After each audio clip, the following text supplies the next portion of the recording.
Busy day. Good day mga kachings, another day, another blessing na sad no kay na sad tay order at the same time healthy ta, so that's the big blessing for us nang gihatag sa ato sa Ginoo. So of course nagsugod na sad no, so the list di yun na malimtan nako no, naginapad nako sige akong listahan para di yun ta mawala sa atong ingredients so di ta makulangan. So ang akong gigamit no, so we're making sapin-sapin. So akong gi-show ninyo di is just only sapin-sapin, pero atong order is 2 sets of bilao mix no, na iputo cheese, sapin-sapin and kuchinta. And then we have 1 tub of sapin-sapin. So mas more ang sapin-sapin mo nang lagi times 3 na akong ingredients no. So start na tagkugi sa atong pagluto no sa atong sapin-sapin. So we're mixing na no sa atong dry ingredients, and then we are using arawan nga brand sa ato ang rice and glutinous flour. So palitog yun ninyo ni sa inyong mga suking tindahan.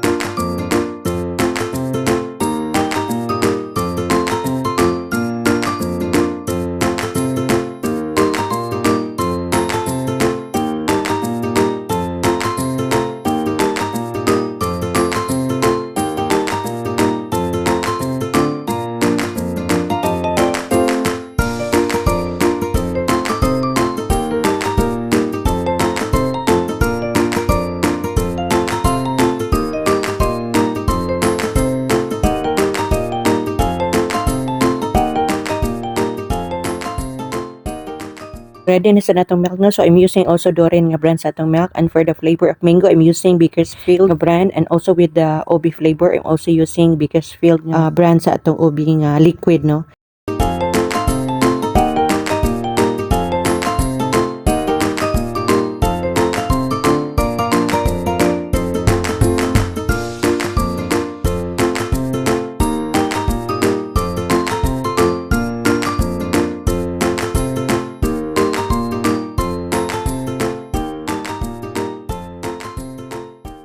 Sa atong lubi sa do kay nag times 3 man ta sa atong mixture, so 2 ka lubi akong gigamit ana kay mas lami kung piso ang atong lubi nga gamiton no. So ready na ta, ato na nang gimix, isala na sad nato, then later ato na sad nang butangan sa atoang flavor. And again, I'm using Bakersfield nga brand sa atong mango flavor and OB nga flavor also nga liquid. This is it, ato na nang gimixture kay atong i-divide og for the 2 flavors. Supposed to be this is 3, pero 2 ra akong gigamit nga flavor, only the OB and the mango. Wala na ko nagbutang sa plain. Kaya palabasan na ang katumang violet nga color no. Let's continue no sa paghimo sa atong sapin-sapin.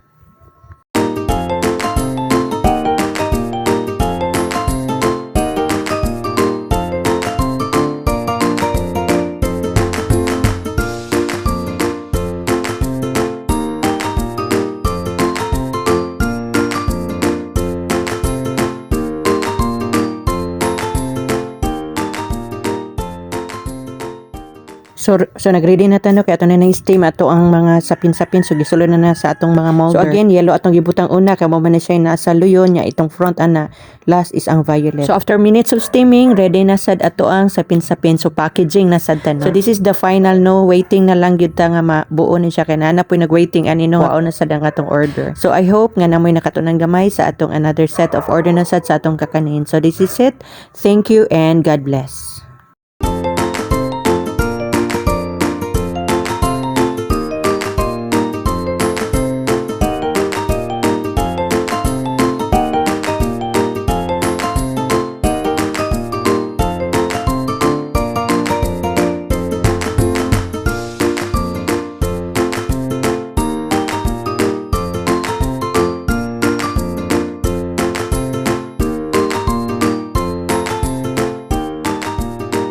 Thank you for watching.